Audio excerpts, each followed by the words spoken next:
I'm Allison, and this is Dream Anyway, a podcast for those of us who feel the pull to create, even when the path isn't clear. So wherever you are in your journey, grab a coffee, get comfy, and dream anyway. Hi, everybody. My name is Katy Purviance. I am the founder of the Spokane Learning Co-op. We are Eastern Washington's only self-directed education center, and we're Washington State's only outdoor self-directed education center. A good way to think about self-directed education is to compare it with a conventional school setting, what we might call public school, private school, traditional school, regular school, like all those terms that are used for what most of us went through as children. In that environment, that is other directed education. Somebody else decides what classes you take, what order you take them in, what you learn in each class or what you are taught in each class, who your teacher is, what the curriculum is, what the lessons are, what the projects are, what the exams are, or what the homework is, how things are graded, and all of that. That's all decided by somebody who is not you. So that's other directed education. Self-directed education means you decide those things. Self-directed education is kind of an umbrella term. There's different ways of doing it. If you're just doing it within your own family, you just might simply call it unschooling. Oh, okay. Are you familiar with that term? Instead of homeschooling? Well, okay. So again, homeschooling can be an umbrella term, and unschooling is a way to do homeschooling. Oh, okay. Some families, when they homeschool, they will seek to replicate school at home. And then others will use a particular curriculum that's intended for homeschoolers. And then some are unschoolers where they're literally just living their lives. Oh, well, that's cool. Is that legal? Yes, it's legal in all 50 states. Oh, yes. it is? Yeah. Well, damn it. Where was that when I was little? It wasn't always legal in all 50 states. Oh, okay. Yeah. Yeah. So under the self-directed education umbrella, there's different ways of doing it in community. So if you go to a self-directed education school, you are doing unschooling in community. One of our biggest inspirations is the Summerhill School in the UK, which was founded in 1924 and is still going strong. All these years later, their motto is 100 years old and still ahead of our time. So in schools like this, there's no required classes. That's the major difference. There's no required classes. Kids are literally free to play all day long if they wish to. In many of these schools, there are classes, but they're optional. Mm-hmm. I don't know if any of your listeners are teachers, but if you can imagine what your life would be like as a teacher, if only the children who wanted to be there were there, that would change everything. So when kids have the opportunity, do they choose learning? Let's unpack that question. They are always learning. Whether they're in class or out of class, they're always learning. I see. There are some people who say they learn more outside of class than they do in an environment, when it's being shoved down their throats, when they're just like shutting down and going to coping mode. But to put the question in a different way, whether or not children choose to go to class, yes, they do. When it's something that interests them, they do. To go back to Summerhill, what they've discovered that if nobody shows up to class 3 times, then they're like, okay, something's wrong with this teacher to not be interesting enough for kids. Wow. I love the idea that it could be the teacher because I had some terrible ones. You and everybody. Yeah. Yeah. Oh my gosh. In college, I remember this monotone teacher who would read to us from the book. I'm like, man, I'm in college and I can read the book. You're like, what am I paying for? Oh, it was awful. It was the worst class ever. Yeah. It was hard to stay awake. Yeah, that's so cool. I love that. My sister homeschooled her kids, and I think I was just jealous because, they'd go off and do fun things and call it school. That's right. Yeah. And more families are doing that. One opportunity in the homeschooling umbrella that's very exciting is world schooling. And these are parents, sometimes a single income parent who they found a way to work online. They're location independent. And so they can just travel the world with their kids. I myself am a nomad. I myself am an English as a second language teacher. I've spent most of my career abroad in other countries. And I can say without a doubt that travel is the best education. Definitely. To immerse yourself in a totally different culture, being under a different government and economic system, different food, different languages, different ways of seeing the world. That's education. I agree 100%. I mean, you don't know anything unless you've traveled because it's so narrow, you're focused. Oh, absolutely. And you start to see your own country in a different way. That's what's so liberating. For me, every time I move to another country, after being here, it takes about 3 or 4 months, and I can start to feel my own enculturation fall away. And I can see what's me and what was put on me by my culture. Oh, like what? Oh my gosh. Let me think. Well, the last country I lived in Albania for a year. And before that, I lived in China for 3 years. Oh, cool. And I remember feeling it very strongly in China. Their culture is so different from ours. Mm-hmm. I think it was a series of events, right? Like something happens that's very different that would not happen here. And then something else happens that's very different that would not happen here. It accumulates. And then you realize you're now fitting into your new culture better than you are your old culture. What does your organization do for self-directed education? So the Spokane Learning Co-op right now, we're operating as a homeschool co-op. It's our goal to become a full-time K through 12 alternative program for kids. And that's a process that requires state approval. It's a long process. So we're not there yet. We're in the beginning stages. So what that looks like for us right now is all of our families are homeschool families, and they will come to us once a week or twice a week. I have to back up a little bit. So we're all outdoors. We're off grid. We're all weather. We're year round. We don't stop for the summer. We don't take breaks, but most kids come just once a week, 3 hours at a time. We don't really have anything like a class or a lesson or today we're going to do X activity. We have an environment, right? We're on 10 acres in North Spokane. We have a library. We have a little arts and crafts studio. We cook with the kids outside. We have a 9-foot tall straw bale pyramid. We have large scale building materials. Kids will build their own houses and forts and villages. The mud hole is very, very popular with kids of all ages. Our mud hole started off as one little lake and then another little lake and then a tunnel to connect them. And then it got bigger. And then there were islands in the lake and then bridges between the islands. Like you could say we learned fluid dynamics, right? We learned oceanography, just seeing how water moves in different ways through different shapes, right? It's very hands-on. Yeah. You get an understanding of the principles of nature because you are participating with it. And that's a very different experience than somebody who goes to a lecture, watches a PowerPoint, completes a worksheet, and then does a multiple choice test on it. We have a very visceral bodily experience. Yeah. And then another thing that really sets us apart, which is similar to other self-directed education schools, but a little bit different, is we practice sociocracy. And that's a word not a lot of people are familiar with. It's kind of like democracy, which is what we say we have, where we vote yes or no if we want something.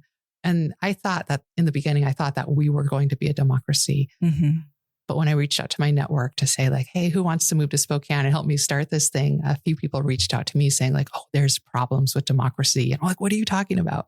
And they said the problem with democracy is that up to 49% of the people could be upset with a decision and will undermine and sabotage it. And these people individually, like independently of each other, recommended I look into sociocracy instead. So I did. And there are some alternative schools in the Netherlands called circle schools who practice sociocracy. And it starts off the same way. Any kid can propose a new rule. The kids create their own rules. And if a kid sees a reason why we should have a new rule or change an existing rule, they can bring it to the group. And here's where we have the divide. In a democracy, we would just vote on it, and then we would know once and for all whether or not we were making this change. In a sociocratic environment, we have a talking piece. Everyone gets to speak and say how they feel and what they think about this, and if they object to it, and what else they would suggest instead. So it's a conversation. So good. After we've heard everybody, I will make a proposal based on what I've heard that I feel meets everybody's needs. And then people will say, yes, this works, or no, I hate this. I need to change it. We just, take the temperature for where people are at, and it just continues to be a conversation. And the idea is we're not trying to find the most perfect solution ever. We're trying to take one step closer to something that everybody feels okay with trying. The idea is good enough for now, safe enough to try, with the understanding that if it's not working, we can revisit it and keep working on it. Yeah. So that is what we do with the children. And we've had kids as young as 4 be able to actively participate in advocating for themselves and advocating for their peers, in trying to come up with rules that just work for everybody. We try to empower them. We don't want a situation where they feel like their only recourse is to tattle or to get upset. We want to give them the power to make real change so that they can all get along and have a good time. What a thing to just be heard. Right. Well, how beautiful. I just so appreciate that you're doing that with young people who then have a voice. It's getting them accustomed to having a voice so that when they get older, if anyone tries to silence them, that feels wrong to them. And then they'll take steps to correct that. That's really beautiful. Were you homeschooled? No, I myself was not homeschooled. Do you have children who you are? No. So I've been a teacher since 2013. So all of my inspiration and drive to do this comes from being heartbroken in the public school system as a teacher, seeing how the system hurts children. And this is across all levels. I've worked in everything from pre-K, elementary school, middle school, high school, university. I've taught at all levels. I've taught in 5 countries around the world, including here in Spokane.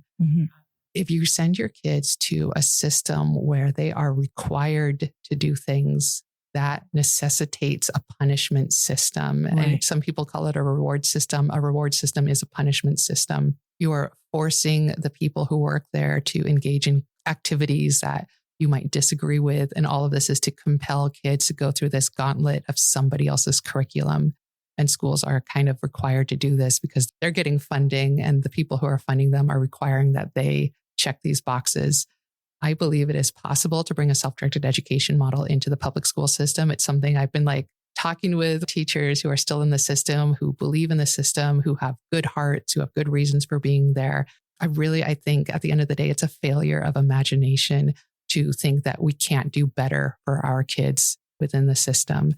In my favorite educational documentary, they interview a professor, and he says that if you want to reform education, someday you will be a footnote in somebody else's book.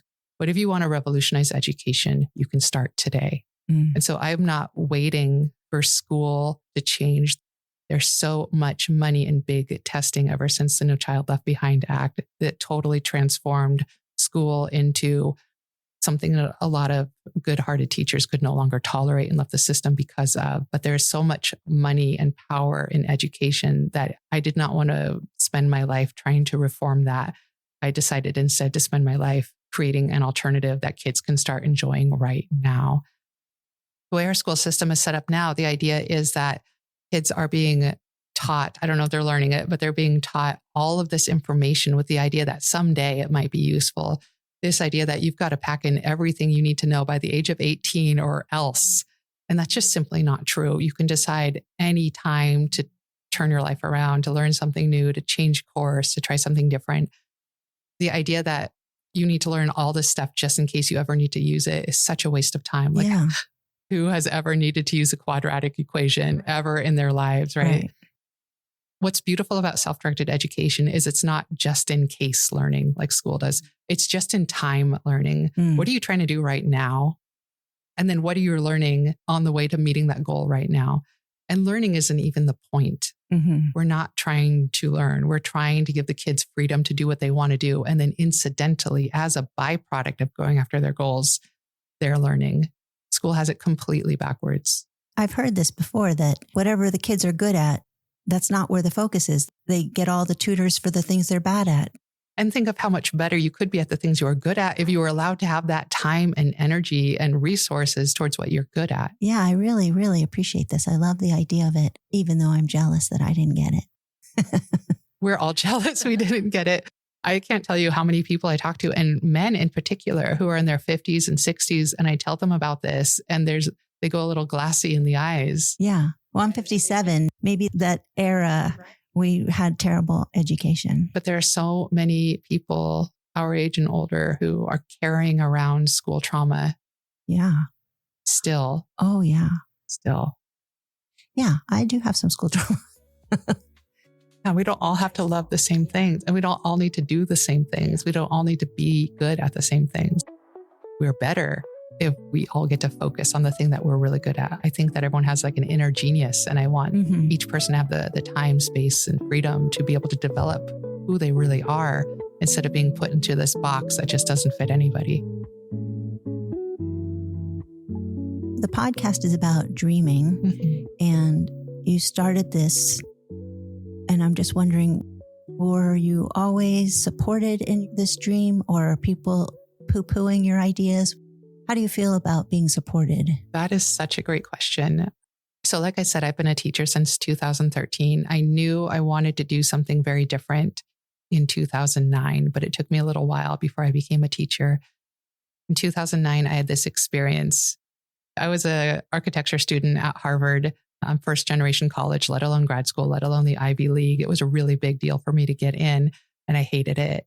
Mm-hmm. It was 20 required credits of things I didn't care about. It was teachers I didn't get along with. It was assignments that had just nothing to do with my vision for myself as an architect. And I doubled my student loan debt in that first year. And I started to, for the first time, ask questions like, why is school like this? Mm-hmm. I think I Googled, why is school like this? And I found John Taylor Gatto. And that moment changed my life forever. He was a New York City school teacher for 30 years, New York City Teacher of the Year, New York State Teacher of the Year. He did everything he was supposed to do as a quote unquote good teacher. And he got to a certain point in his career where he realized that everything that he was doing just as part of his job as being a teacher, nothing terrible or wonderful, but just doing his basic job, he realized that he was hurting kids. And so then he asked the question, why is school like this? And that sent him on a deep dive. He went to the Boston Public Library and found the meeting minutes from the original Board of Education. He discovered the original reasons behind why our school system was set up at all, why it looks like this, why it functions like this. And so every day I read another chapter. His blog post became his magnum opus, The Underground History of American Education. But when I saw it, it was still just blog post on his blog. So every day I'd read it. I'd post it on Facebook. It made me feel like I was really understanding things. And so it's been really interesting. I ended up leaving the program, and that summer, that same year, I read 40 books on alternative education, and I'm still down that rabbit hole. Like, it's endlessly fascinating to me. I became obsessed with how learning actually works. And so after I myself became a teacher and I started living and teaching in other countries and talking to other teachers about what learning is versus what school does, it was so interesting. Most of the teachers I talked to just had no curiosity about other ways of education, right? Or they might say, oh, you mean like Montessori? People tend to have the term Montessori as like a placeholder for anything that's not public school. And that's just simply not true. There are many other options, but most people in the conventional system just never hear of them. Most of my career has been in other countries, and then coming back to this country and trying to find out who my allies are was difficult. We have some really great people in our public school system, and many of them are still tied to this idea that there is one way to educate. And it's all about following the rules, checking the boxes, running through the approved curriculum. And even if they don't agree with it, I wish they would not agree with it more. Being complicit in a system you disagree with does not serve anybody. You get to a point where you have to ask yourself, like, how much do you believe what you believe in? And what are you willing to sacrifice for what you believe in? Mm-hmm. At what point are you no longer willing to be complicit in a system that you completely disagree with, that destroys you? That's really an important sentence for this day and age. Do you know what you want your legacy to be? I want to revolutionize education and nothing less. Thanks for listening. New episodes drop every Thursday.